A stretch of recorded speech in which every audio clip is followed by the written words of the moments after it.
Hi there, can you hear me? Yeah. How's it going, man? All right, how are you? I'm good, brother.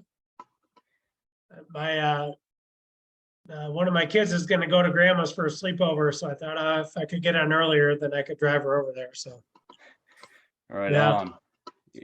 Yeah, I know how yeah. that goes. We have a 4-year-old daughter and twin girls that just turned one a couple days ago, but we just moved to Kentucky from Ohio, and so now my wife's parents are right up the street, so the 4-year-old goes and has sleepovers at their house.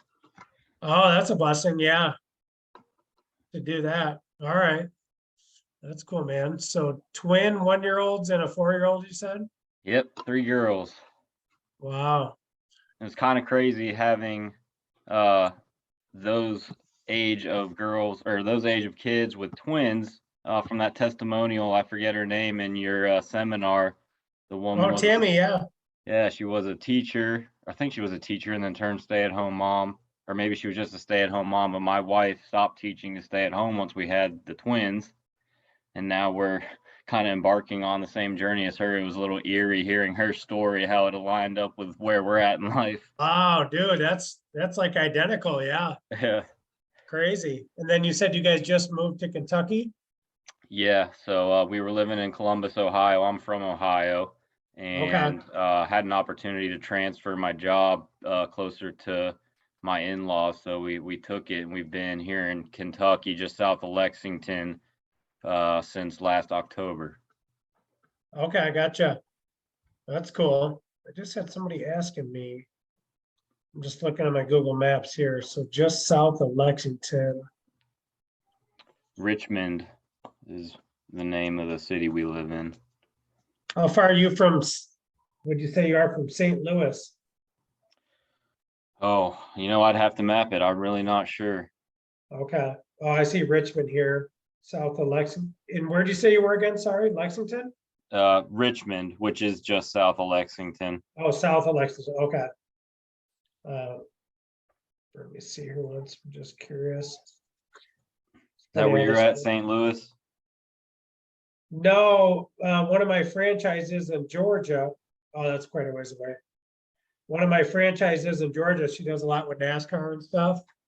She was Uh-huh. just asking if we had a location around St. Louis because she's getting a bunch of requests. Um, so I just thought, oh, that'd be funny if you were near there. Yeah, stars would have aligned a little bit. Yeah, yeah, she is. So cool, man. So yeah, I saw um you're renting out your RV then, or you're kind of Yeah, so I guess a little bit of history. Last August, my wife and I kind of started taking a deep dive into Bigger Pockets Rookie Real Estate podcast. Had some friends that are in the investment property world and thought that, like things you talk about, financial freedom, getting your time back, being able to have more control over your life is really appealing to me, building wealth with assets, and um, wanted to learn and see if I could get into this world. And one of the podcasts I was listening to, a person mentioned Outdoorsy and how they rent out their RV. And initially I thought it was cool. Didn't really give it too much thought, but uh-huh. we moved to Kentucky, and we kind of revisited that idea. And early this year we bought an RV, and we've got it listed on Outdoorsy. We've got 4 confirmed bookings for this year. um, I'm about to deliver it Monday on its second booking for the year. So Awesome, um, man. it's been yeah, it's been good. It's been a lot of work. We started an LLC. We wanted to title it in the LLC to protect our personal assets, but I come to find out, since we have a lien on it, the lender won't allow me to title in the LLC. So I've been trying to come up with different ways, like maybe an umbrella policy or some additional insurance to try and protect ourselves more, but we're in the middle of that right now. Um, Uh-huh. but yeah, it's been a great experience. I've been learning a lot, and I really like it, just working with the RV and you know, we got to take a family trip to Anchor Down Resort in Tennessee not too long ago, and that was an awesome experience. And we'd love to continue to be able to take family trips like that. And Yeah, it seems like, I guess, my interest aligns with this business opportunity. yeah, for sure. Yeah, that's cool, man. Yeah, I do real estate as well. So yeah, I've been on Bigger Pockets and I use some of their calculators and stuff. I just sold probably 30 something doors in the last year. I've just been like cleaning out my real estate. It's just, yeah, and just focusing on this because it's so low overhead using other people's RVs, you know. It's Right. just such a cool business model. Did you say you went on the webinar then? I think you said Yeah, that. yeah. I watched the replay last night. I Okay, wasn't able to gotcha. make the live, but yeah. Okay, cool. So usually when someone jumps on the webinar, I usually kind of go right into questions. Like you got some questions that maybe you wrote down or that kind of spurred for you or, Yeah, I have a long list of questions. I don't know if okay, they're all relevant for this conversation. But sorry, I was just looking at my wife. Her and I are kind of in this business together. You know, yeah. she's uh she's Is she camera shy or what? wanna say hi? It's my wife Sarah.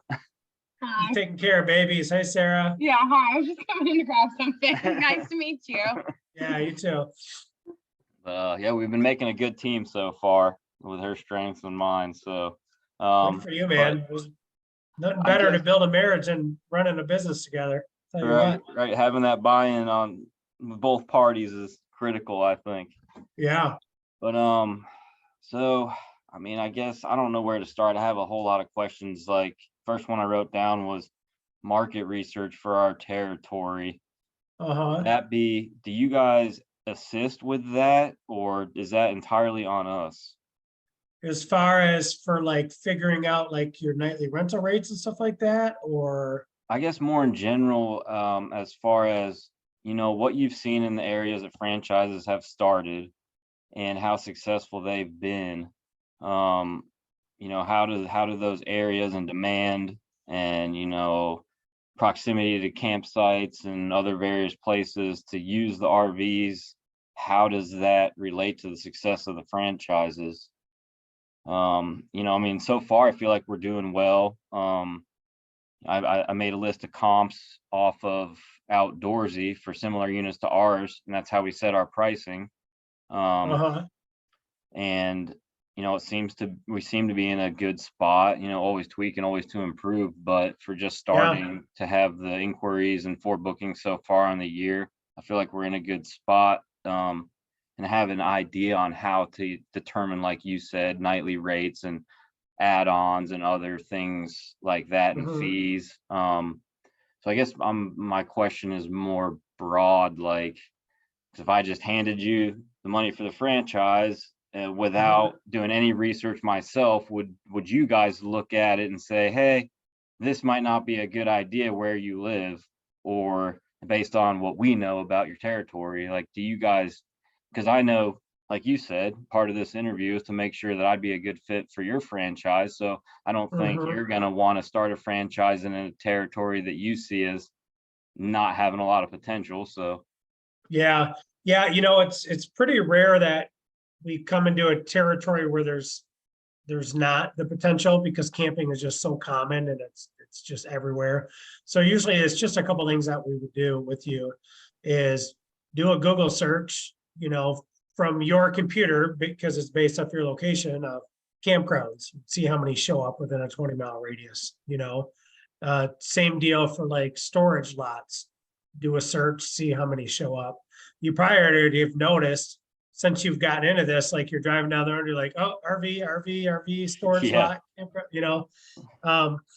So we have never had a franchise launch where it's like, oh man, nobody within a 50-mile radius camps or has a camper, or you know, it's like it's the American thing, right? You know, it's yeah, so that's pretty common, but we could definitely dive into that a little bit more with you if that's something you were not sure of, you know. But I think kind of like you said, the fact that you've already got 4 bookings, what's your nightly minimum?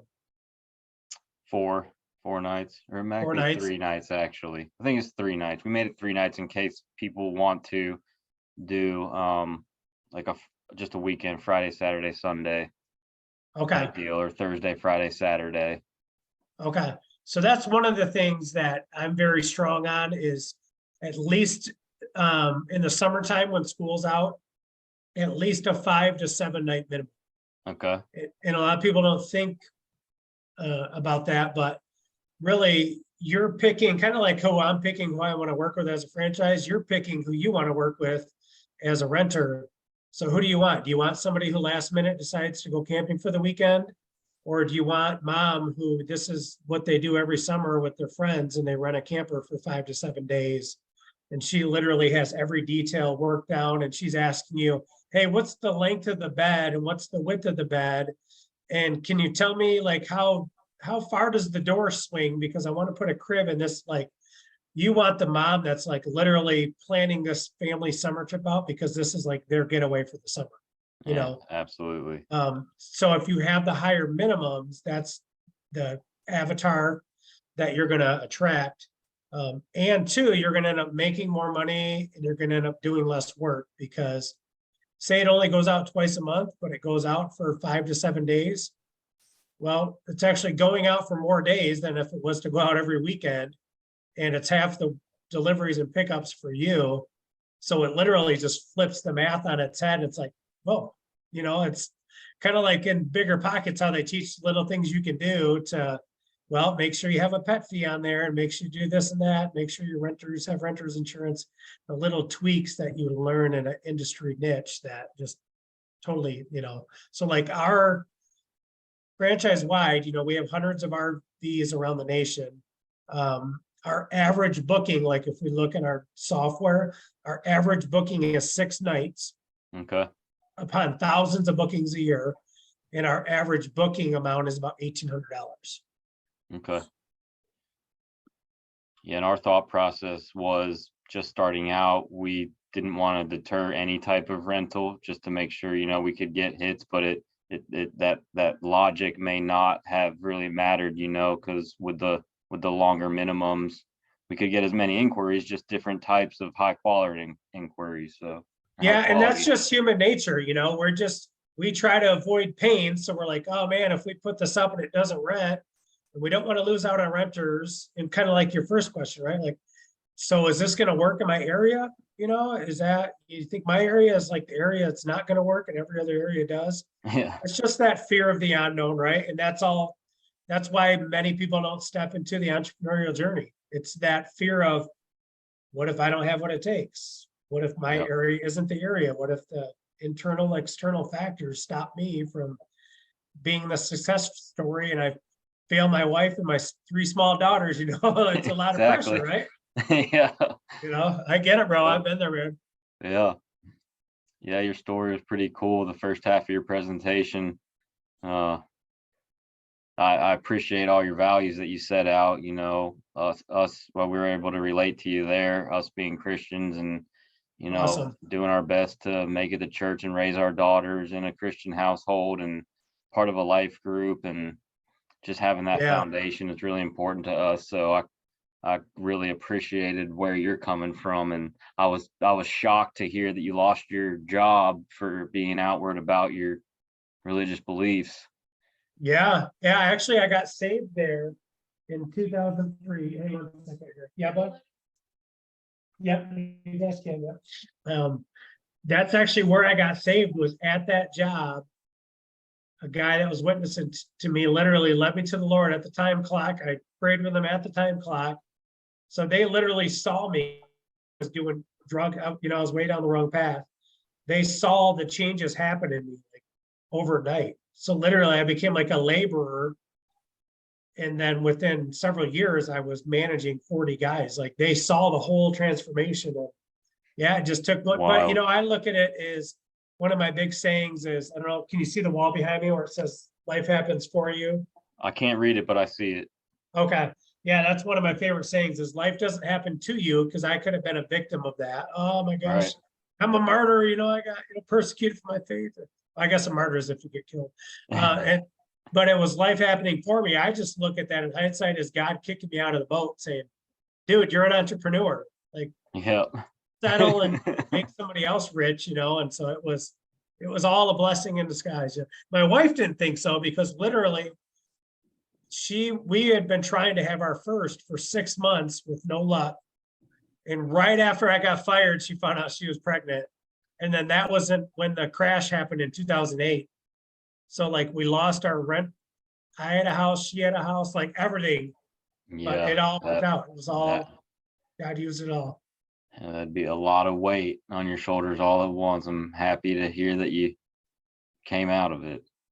Oh yeah, it was crazy, but honestly, we wouldn't have changed it for the world because our marriage grew so close, our walk with the Lord. Like we're living in a bedroom at my sister's house and just literally depending on God for everything. I mean, and I just started, so right after that, I went into starting a credit counseling business because I had fixed my credit after I got saved and I knew like how to deal with negotiate with creditors, all these things were there and God showed me like, and so I started this business and literally like I would write a payroll check and not have the money in the bank and then it would be there. I mean, it was just God. 1 second, I got kid number 2 coming in. Yeah, babe. No problem. You want to say hi? You're in my webinar. He's seen this face before. Hi there. He's got 3 girls, 2 1-year-old girls and a 4-year-old. Yep. Daddy's gonna do this call and I'm gonna bring you to Nani's, okay?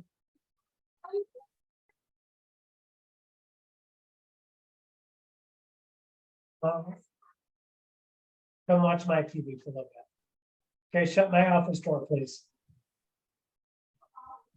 Yeah. That's the face from the webinar there you got to see, huh? I remember. Oh, man. Dude, I'll be praying for you, man. 3 girls. My oldest is 14. And so I've got this boy that came up to me at church the other day. Sweet boy, Mr. Russell, I really like your daughter. I want to know, like, what do I have to do to like earn, the what do you say, like the opportunity to date her and blah, blah, blah. I was like, well, there's nothing you can do to earn it because she's not allowed to date right now, but I appreciate you coming up to me. Then we have a guy's shooting group that we do once a month. I said, you can come with me to this shooting group and we'll get to know each other, and so Yeah. he's been texting me and oh my gosh, man. That's the best you could hope for, I suppose. Just the fact that he had it in him to ask and respect you that way, that's what I hope for. Yeah. I mean, it was in hindsight. At first, I'm like, dude, get away. My Yeah. daughter's off, and it's like, all right, Gar, come on. It's gonna happen here eventually. So all right, what's your next question? Yeah, so I'm working a full-time job. I question as far as the time commitment to learning and training and then launching the franchise and what the expectation is for how quick it could potentially scale, and if there's a point where I'm absolutely going to have to quit my job, or if people do this with a full-time job. Yeah, so is your goal is eventually to leave your job, right? Yeah, ideally that'd be best case scenario. Okay, yeah, so that's good then, because then we work towards that goal. But no, like we've got Kim in the Upper Peninsula. He was our first franchise that ever started.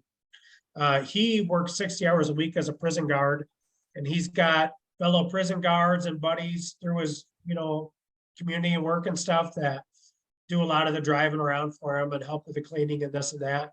And he's been with us since 6 years now. And I think Mhm. he's still got like 3 more years before he can retire.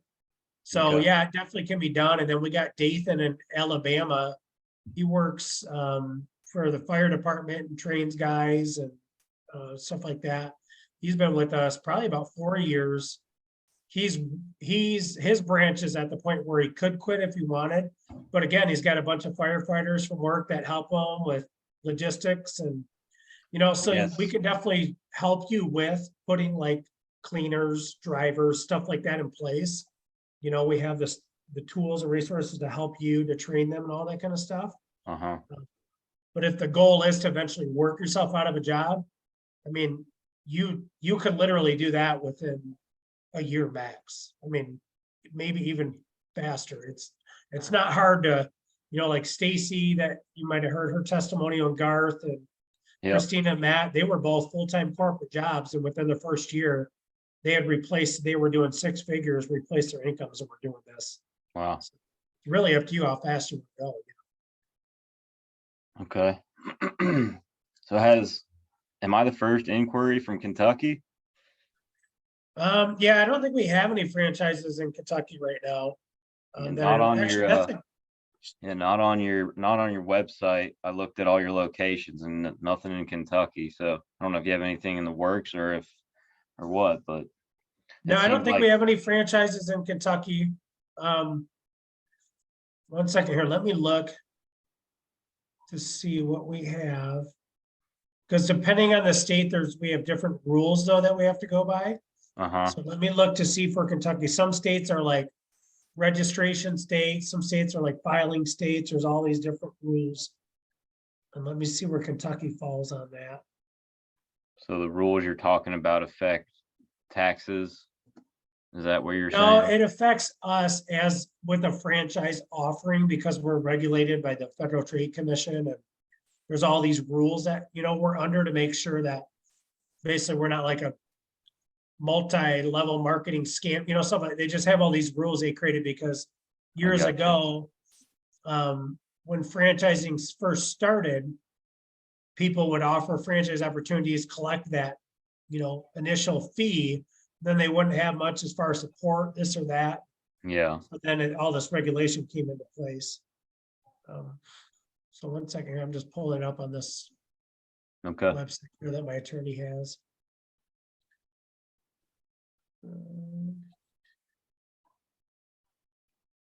Okay, just-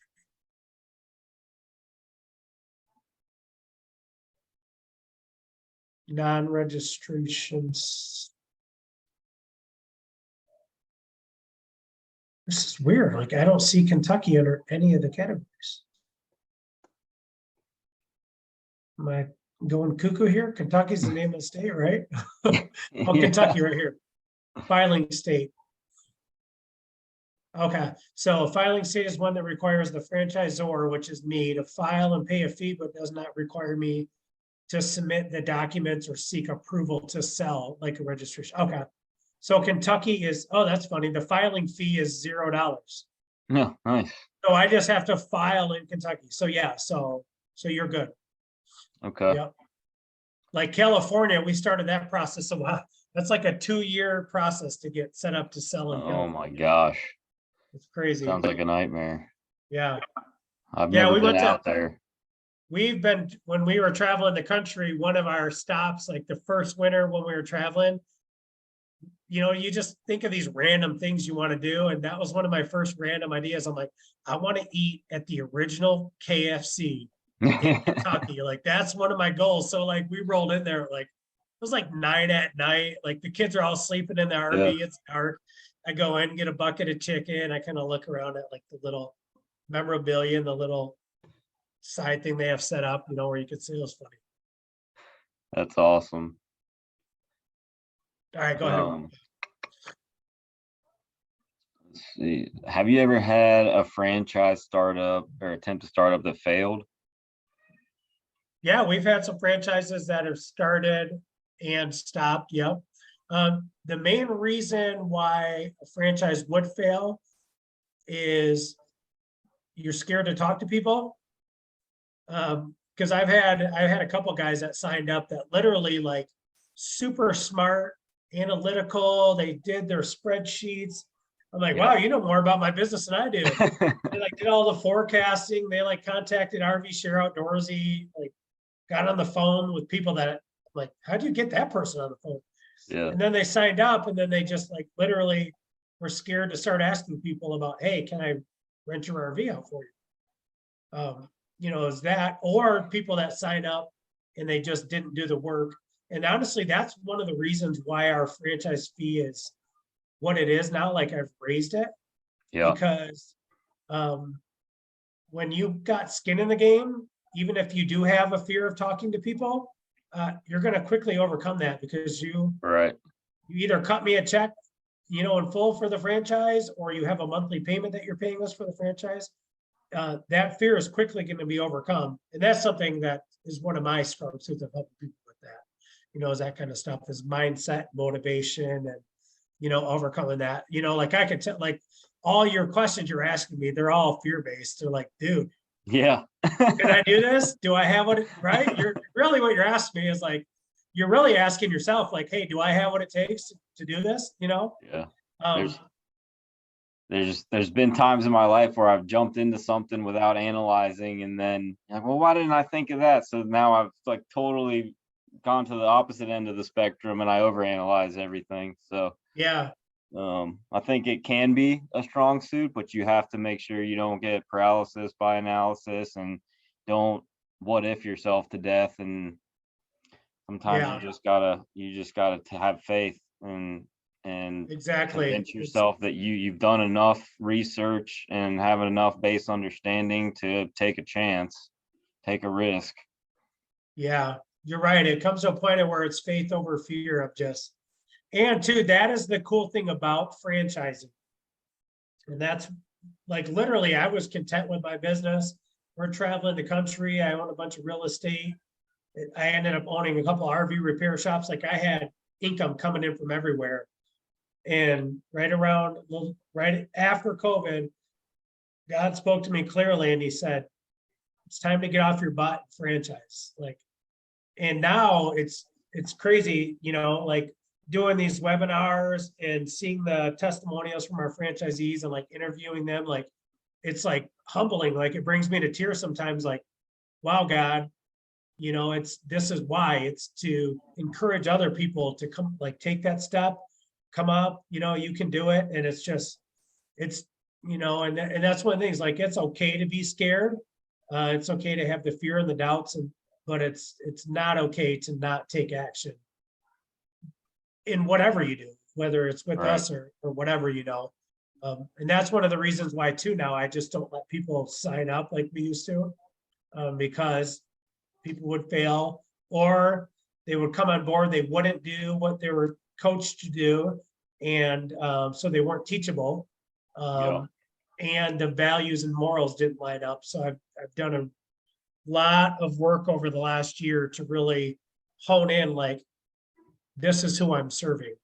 Instead of trying to serve everybody and just, this is my people and my audience, because I know I can coach them and I can mentor them because we have the same values and morals, and we're going to care about our customers. We're going to care about the brand name, all that stuff. Yep. So, Yeah, it makes a lot of sense. Sounds like you've had a lot of good growth since you started.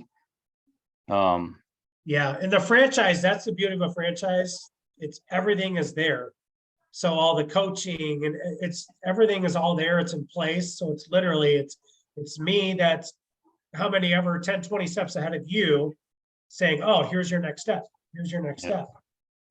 And it's cool because that pushes me too to continually be, taking my next step, because I don't want to just help people start a franchise, fire their boss, and make six figures. We have some really cool things that we're working on that for families, like family mantras. Uh-huh. We homeschool all of our kids. My 14-year-old's training to be an entrepreneur. So I have other things I'm building out, courses and plans that to just not help somebody start a franchise, but hey, now here's something for your marriage. Here's something as a dad. Here's something for raising your daughter. And, That's awesome. yeah, like, you ever heard of a rite of passage? Yes. Yeah. So like you hear about it in a lot of other cultures, right? Mm-hmm. But you don't see this in typically our culture. Yeah, not as So much that's anymore. something, yeah. So that's something that we've done with our 14-year-old. We did a rite of passage ceremony with her. And we mapped all that out, what it looks like, and to be able to teach that, show it to others, and prepare them to do that for their daughters and kids. So Oh, that's really cool. yeah, I could go on and on about that. Sorry, go on with your next question. No, you're fine. As far as financing, I'd probably have to do the initial down payment and then have the in-house financing. How does that work? So we have 3 different options. 1 second here, let me pull that up.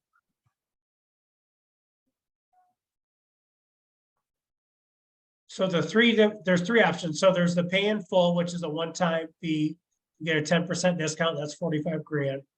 And then two, a lot of people don't know there is actual, you might think like, yeah, there's no way you could do that.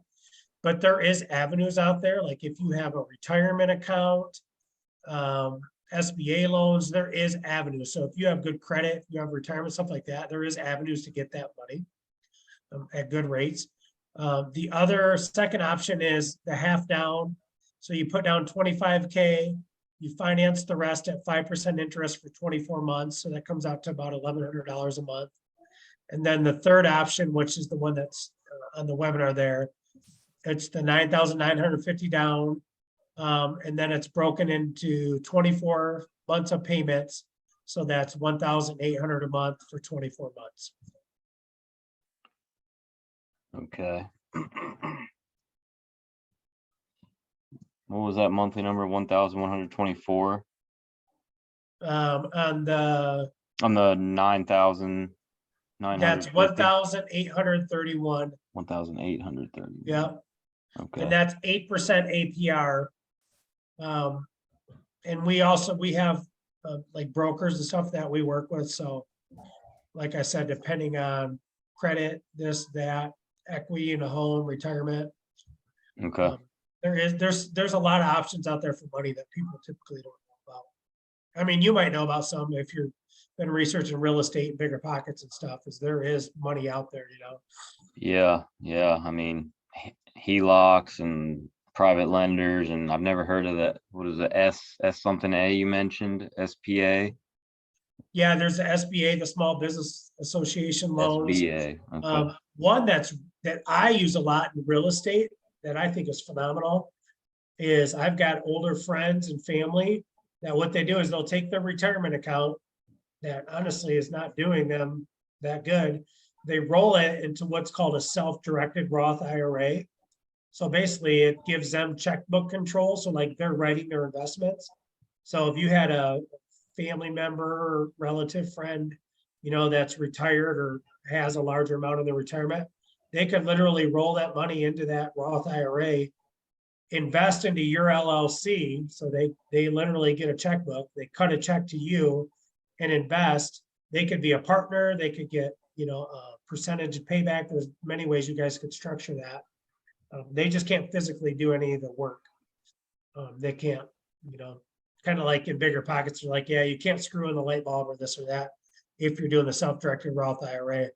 But that's how I build a lot of my real estate portfolio. And I think that's one of the best options because there's so many older people out there right now that just have money sitting in their retirement and they're not even thinking about, okay, how do I grow this? How do I diversify? They just let the market take their money, whatever way it decides it wants to go. Right. Okay. So that's a really good option. Okay. Let's see here. Storage needs. I wasn't entirely clear on the presentation. Say we had 10 units, other people's units. Do we have to Right. accommodate the storage for that while we're renting them out, or how does that work? So all you're doing is you're just facilitating, you're not paying for the storage cost. And that's how a lot of our franchises work. They'll work right out of a storage unit. So basically what you want to do is you want to figure out, okay, what's the best storage unit for me? One second, I'm going to take a note on that because I think I need to do a master class on that because I get a lot of questions on that. We do master classes for our franchisees and monthly trainings. And Tammy, that's one of our franchise support managers. She does Tammy Talk Tuesdays. So every Tuesday she schedules an hour with you and goes through and does coaching and accountability and, hey, where are you at? How can I help you? So storage really that's going to be like your franchise location address would be the storage that you pick. And, you know, best case scenario, we just had I want to say a kid, but he's 21. We just had a young man in Tennessee sign up. His name's Carson. He's still in college. Like him and his dad are partnering. This kid is a go-getter, man. Or this Awesome. young man's he's just a go-getter. So he starts figuring out his storage. He finds this company called Man Cave Storage. So they do this, they have their storage. they do cleanings, they do camper delivery and pickup from campgrounds, they do detailing. So Wow. he literally like found his whole team in a Yeah. storage facility. That's wild. Yeah, so he went in there with them the other day, signed the, agreement on what it all looks like. So that's kind of his home base. But then all he does now is he connects the RV owner to the man cave storage, and the Mhm. RV owner pays man cave storage directly for their storage and stuff. Okay. So it's no overhead to you, and that's one of the beauties of this business, that I love. It's so low overhead. So you find a place, and that's kind of some of the things you're looking. Typically, I don't say look for all that because I didn't Right. even tell somebody to look for that because that's just very uncommon. But typically, what you want to look for is if you can find a storage unit where, like, maybe they have a dump station, or maybe they have a propane station, or maybe they have a wash station. Like, those are all good qualities to find in a storage unit. Yep. Or if you start looking around and you find like a commercial lot, where you can, we have a couple like this too. This is how Tammy's ran. Tammy had an RV repair facility that she basically rented a space for them, like a 1 acre space.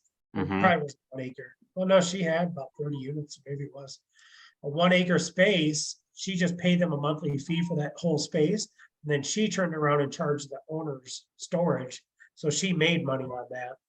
And Okay. then they did her repairs and stuff for her. So yeah, that's something that, Tammy will coach you on as far as, we call it setting up camp. Like, okay, where are we going to set up camp at? And Okay. then what most of the franchises all kind of just naturally gravitate towards is you end up finding a commercial lot, you lease that, you get yourself an RV tech that can fix miscellaneous stuff and do walkthroughs for you. And, just kind of that's where I've sold the 2 RV repair shops and stuff. It just kind of naturally gravitates. Even consignment selling RVs for people. That's a 15% commission you charge, which is insane. So Yeah, that's nice. I remember that from the presentation. yeah, Okay, so it's possible that I would need to pay to lease a commercial lot. Okay. But like yeah. you were If you saying, grew to part that, of what I charge the person providing the RV goes towards that cost, I guess. yeah, you would only take that step of getting a lot to where you're basically stepping right into a money-making activity. So if you've got an RV storage facility and you've got 25 units there, they're charging the owners $50 a month, so that's whatever, $1,300 a month. Well, heck, you could find a 1 acre commercial lot with a nice little building that you could pull things in to wash them and to have a wash bay and stuff. And they may charge $800 a month for that. So Yeah. then you automatically have your own lot, and now you got to sign out front. You're making a couple $100 a month. So yeah. Okay. Let's see here. So like I mentioned, we were trying to operate under our LLC to protect ourselves. How where's the separation with the franchise from our personal assets? Is it under an LLC, or how does that work?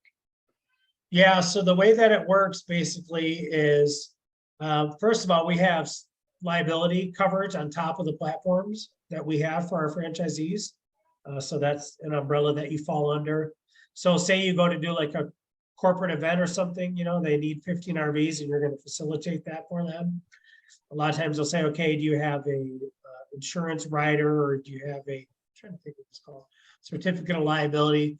We'll go in with our agent, get that event added as a lost payee, and that's, on top of the platforms and the insurance that's there. So we have that in place for our franchisees. And then, yeah, obviously, since this is all we do, our contracts and agreements and everything are, rock solid as far as, lined up. Where the platforms agreements, it's not really to help. I'd say if anything, it's more to help the platform from liability and the renter, Right. I Yeah, the don't know if you, SRAs are real common. Seems yeah, if you're just renting through one of the platforms. yeah. And are you in any of the Facebook groups? Yeah, that's actually how I found the webinar. I'm in three of them. One that's strictly outdoorsy, one the RV owner rental group, and then the one that has all the different platforms listed in the name. I think you started two of those, you said. Oh, yeah, yep, okay, yeah. So like outdoorsy, like you see in the outdoorsy group, where a lot of people go in and complain about, oh, this didn't happen, that didn't happen. Yeah. That's, yeah, unfortunately with their agreements and this, that.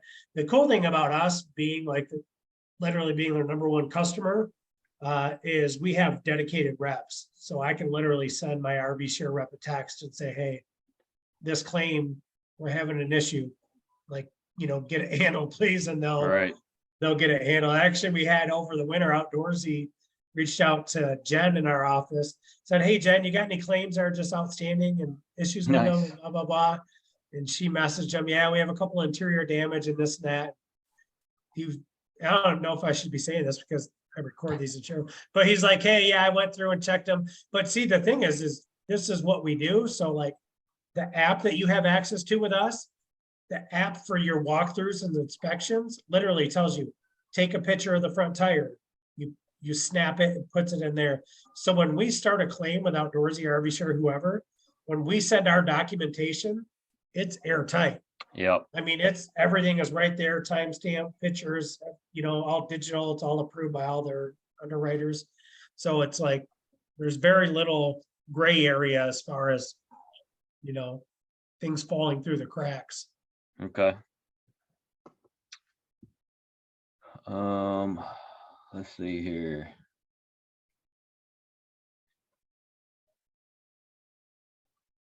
So yeah, along with that, so then all the RVs, your franchisees, do they list through your site, Outdoorsy and RV Share? Is that the expectation or? Yeah, so our deal is we're a RV rental management company.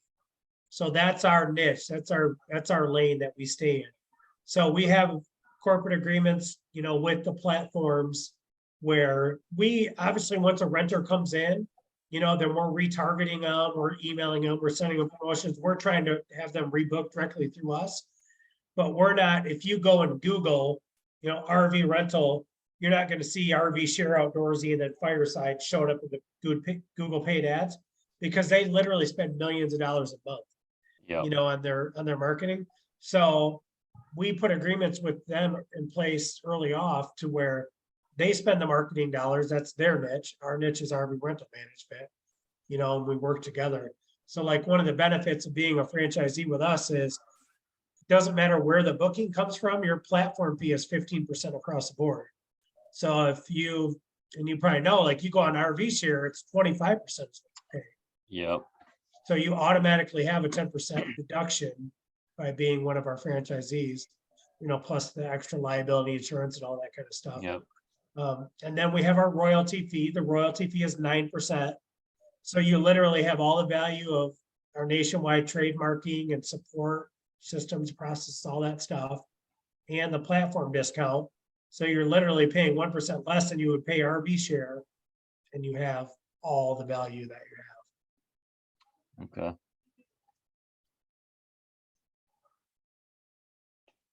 Let's see here.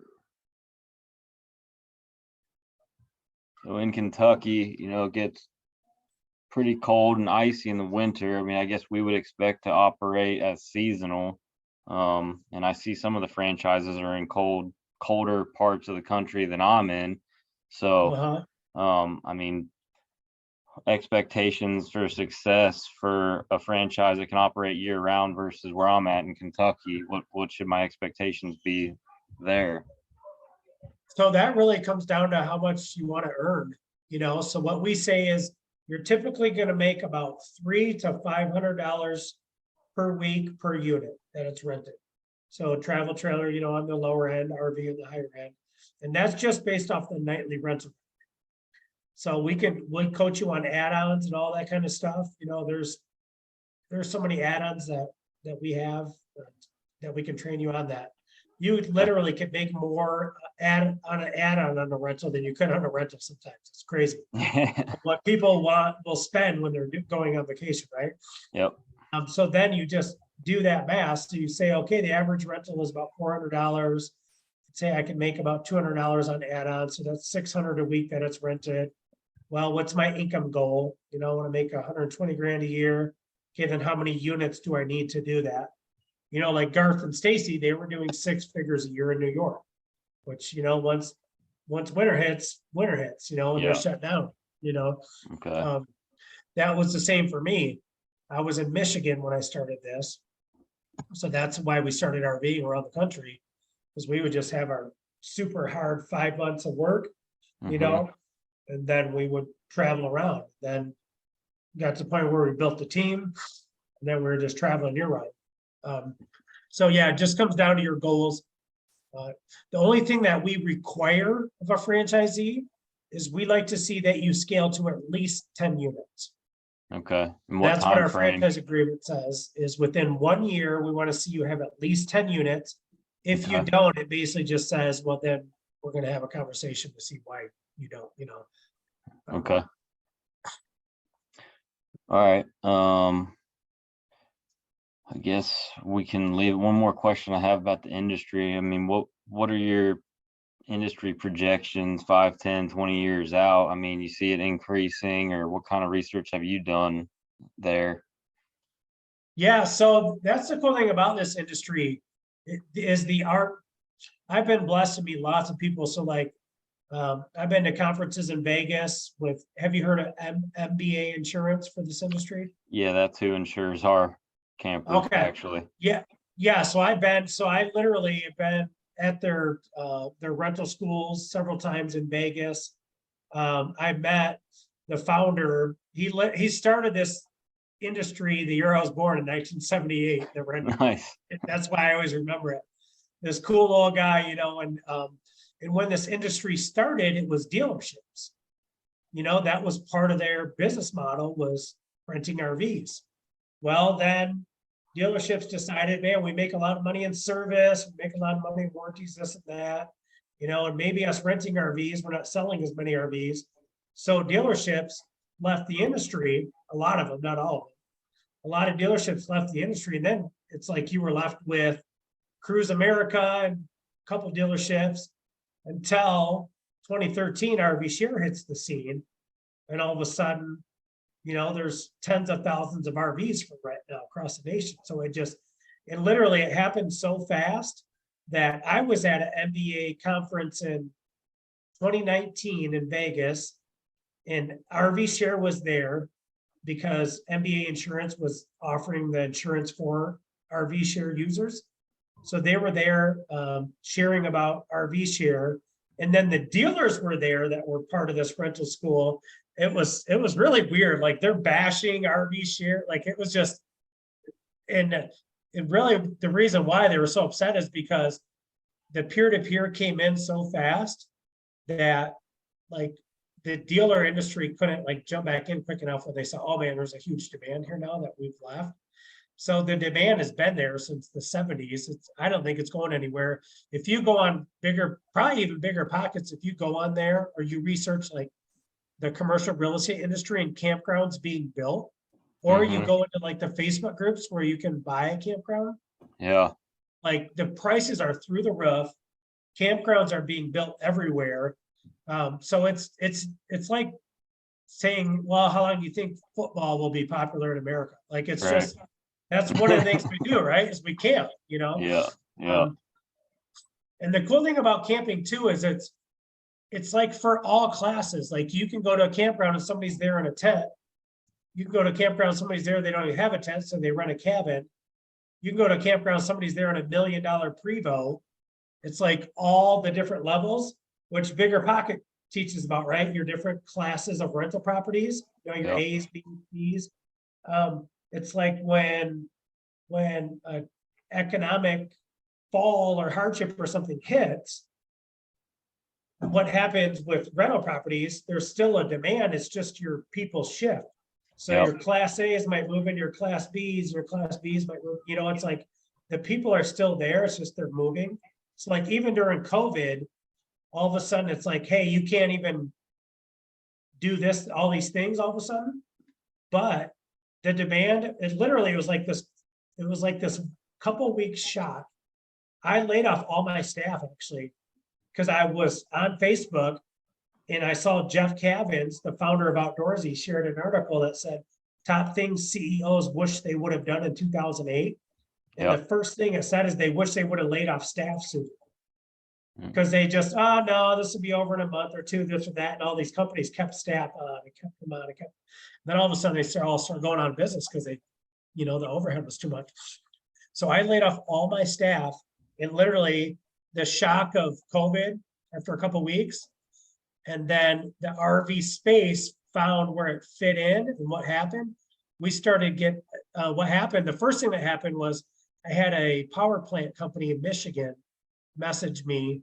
They needed 74 travel trailers as mobile quarantine units for their electrical engineers at their power plants. So I literally facilitated this from my RV down in Florida, because I'm like, oh, all my girls are laid off. They're getting like $900 a week unemployment. I don't know if this is just like a fad. So I literally did it all from my laptop and orchestrated it all. I went and bought 2 rental properties with cash from all the profits I made. Wow. And then right after that, it was people are reaching out because it was like springtime. People are reaching out like, hey, I've got my loved ones in Florida. We need to get them back to like New York and Jersey and all these. So all of a sudden we're doing mobile quarantine units and our RVs are book solid. And then they decided, hey, the NFL is going to start doing games. So then we got a contract with the NFL because they needed places to put nurses to do testing for before the players and stuff could go in. So it was literally one thing after the next. It's just, and then we started doing these corporate events. And I mean, it's literally a house on wheels. Yeah. So it's not just camping. Then we have a hurricane hit down here in Florida. We sent a bunch of RVs. I mean, it was crazy. It was literally like one thing after the next. And then an insurance company found us and they started sending us contracts. Hey, this person's house built, half of it burnt down. We've approved for them to have an RV on the side of the house where they rebuild. I mean, it's a house on wheels. So it's not just sending a family on vacation. It's literally, that's why I call it real estate. Real estate, it's literally a house on wheels. It's 10 times better than an apartment because it has 10 times more uses. It's just crazy. So many different situations outside of camping. Talk about industry, or I ask about industry projections, and you don't think all the different facets of which these units are valuable. Oh yeah, it's ridiculous. And heck, FEMA used to build its own, have trailers built for emergencies like this and that, and they stopped doing that. So there's so many needs that we can meet with these RVs. It's crazy, especially with the power partnership. Like Dathan's in Alabama, Gabby and Jason are in Georgia, and then we have one that's launching in Tennessee. They do Talladega and another race. So they literally solidified a contract where they do all the infill. They take care of all the water for the event, all these things that have come out of it. Because we have such a mass amount of units, we can do these huge corporate events, and the corporate events, I mean, we do a music festival here in Okeechobee. It's not $150 a night for 10 nights. It's $350 a night for 27 nights. Yeah. Because we're staffing this and this and this. It's huge corporate contracts where the money, it's huge influx of money. It's not a 7-night rental for $1,500 to $2,000. All right. Wow, that's awesome. A lot of different things I didn't think about. Oh, the opportunity is everywhere. And I could tell you 15 other things that we have and things we're working on with part discounts and selling insurance and warranties. And I mean, there's so many other things that we've got, that we're already doing and that we're working on that are all related to this, space. So it's ridiculous. All right. Well, what would the next steps be then after our conversation here? Let me see once. Did you get an email with our franchise disclosure document? No. Okay, so that's the next step. I got to send you the link Did you fill out the application or no? Well, I tried to find the application you mentioned in your webinar, and the only thing that I could find was just the initial meeting request with you. So, Oh, gotcha. Okay. Yep. Someone else did say that. My next meeting actually. At 4:30 said the same exact thing. He said he saw a link, but he tried to click on it. It didn't work. That was our first time using that software last night. Yeah. All right, 1 second here. Oh, I've got your email. I'll email you the link to the application page. It's just gonna ask you a handful of questions. And then you hit submit, and then it's gonna send you our franchise disclosure document. mhm, And then this is the cool thing again about doing a franchise and protecting you as a franchisee. We can't do anything for 2 weeks. So you have a 2-week due diligence period where you get to start going through our agreement. It's gonna have our franchisees listed in there, their phone numbers or locations. So you can reach out to them and ask them their experience and, okay, hey, is Garvis a really good salesman? Like, hey, what's your experience, and then once that 2-week time clock is up, then we can actually sign the agreement, take the payment, and then we start our onboarding. Okay. It's called the Fireside Fast Track Framework. So literally we log you in there and it's like module 1, step 1, you print off a to-do list. There's a video homework assignment. Tammy reaches out, you take a quiz at the end to make sure you're understanding it. I mean, it's very dialed in, okay, so there's no like guesswork or where am I at next or what do I need to do? It's very, very strategic and organized. all right, excellent. Well, really appreciate your time meeting with me, and I'll look for those emails and get the ball rolling there, talk to my wife some more, and, hopefully we can, partner up and work together. Yeah, that sounds good, man. Yeah, we'll go through that. And then the thing I always tell people is, hey, it's okay to have some fear and some apprehensions because that makes you human. If you didn't have any fear, then that means you're full of pride and you need to help yourself a little bit. If you have peace about the opportunity as you hear it, that's what I always say, let God's peace rule your heart. If you got peace about doing it, but you're a little nervousness is good. That means you're human, but peace of God is what will guide you. So hopefully that All right. encourages you. Yeah, I appreciate that. Resonates. Awesome. Good, brother. All right, man. I'll get the email over to you here shortly and we'll keep marching forward. All right, sounds good. All Thank right. you. Thanks, man. Bye. See you later.